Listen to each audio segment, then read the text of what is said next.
Chapter 24, page 693, number 42. Make sure you've read the problem before you go any further.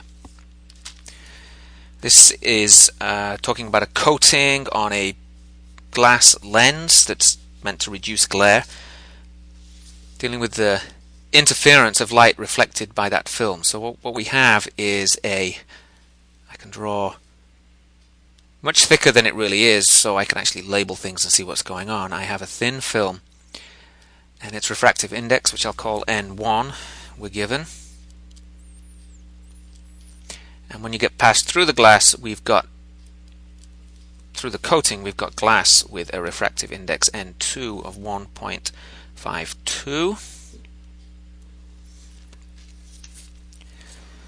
And light coming in from outside has a wavelength in air of 570 nanometers. They give us that as the wavelength that appears bright and contributes a lot of the color when the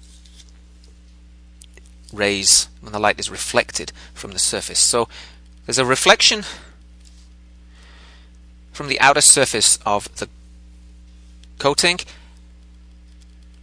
Light passes through, there's a second reflection from the inner layer of the coating, and then the rest of the light just carries on through the lens to the film, takes a photograph. And they tell us that the light appears greenish yellow, so this particular wavelength is constructively interfering.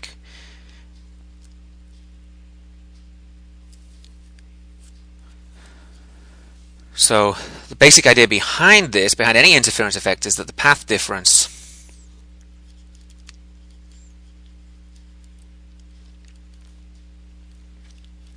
is a certain number of wavelengths.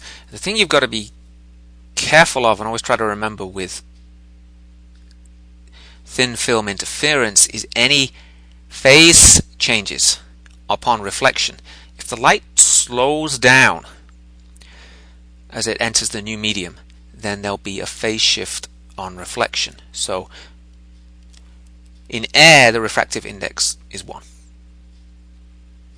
So light is slowing down as I go from air into the coating, and then it slows down again as I go from the coating into the glass itself. What that means is there's going to be a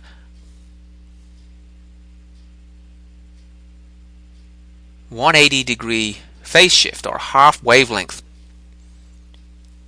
path shift on each reflection. But I don't actually have to worry about that because, I do have to worry about it because I should be aware of it, but whatever phase change occurs here as the white light slows down going from air into the coating, I get the same effect because it slows down again going from the coating into the glass. So there's a 180-degree phase shift here, but there's another one here, which means that I want this path difference for constructive interference to be a whole number of wavelengths. So the path difference is going to be some integer times lambda, where m times lambda, where m is an integer. And I've been asked to find the minimum distance d in order to get that constructive interference, the yellowish color when it reflects. So my path difference, the total extra distance that this ray of light travels, travels d to cross the coating, and d again to get back out again. So the path difference is 2d, and that's going to equal a whole number of wavelengths. Now the minimum value of d, to make this as small as possible, I make this side as small as possible. So I want to use m equals 1 for the minimum d.